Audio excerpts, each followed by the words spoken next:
Historia institucional. Los medios de movilidad social ascendente como la educación muestran serios déficits que limitan el acceso de la población a mejores condiciones de vida. La desigualdad en la apropiación en términos de riqueza es sinónimo de muchos limitantes al acceso de la educación, a la influencia del pueblo en los mecanismos de poder y su representación. A esto se le suma una estructura económica interna inestable y vulnerable ante el exterior que frena las capacidades productivas de las mayorías. La desigualdad es consecuencia de las fallas institucionales definidas desde el poder que han albergado instituciones que no conducen al aprendizaje colectivo, produciendo mecanismos de exclusión y favoreciendo las concentraciones de población rica mediante una política en la que los ganadores de las grandes rentas están predeterminados por su influencia política y su cercanía con el poder. Las reformas aplicadas en materia de liberalización financiera que dio auge al surgimiento de los neobanqueros y la centralidad del capital financiero en la economía, así como las privatizaciones, fungieron como la estructura en la cual germinaron las ideas propias del neoliberalismo. La modalidad basada en la sustitución de importaciones durante el desarrollo estabilizador se agotó, dando así elementos para hacer necesaria una reforma profunda que se encaminó hacia la lógica del mercado y su sustento teórico ortodoxo.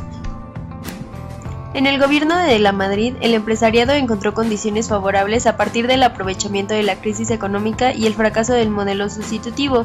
Existieron elementos con los cuales el poder centralizado en la figura presidencial se debilitó a tal grado que no solo se temió la pérdida de eficacia en el sistema político, sino la pérdida del poder.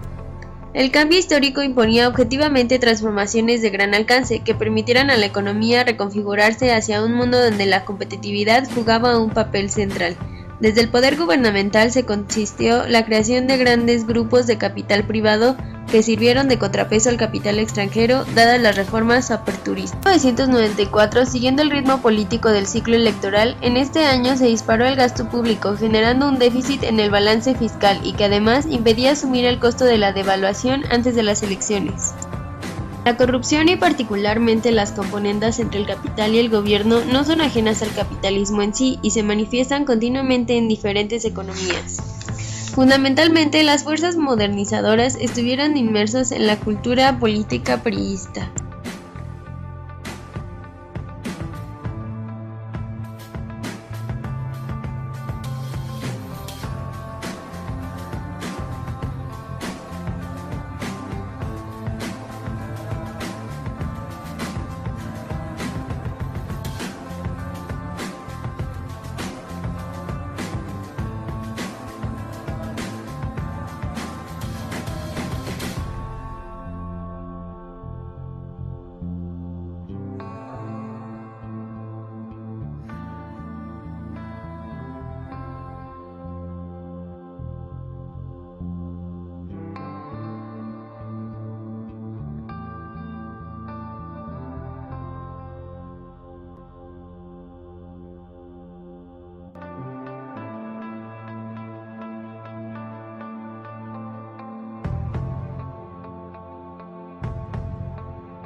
Created using Powtoon.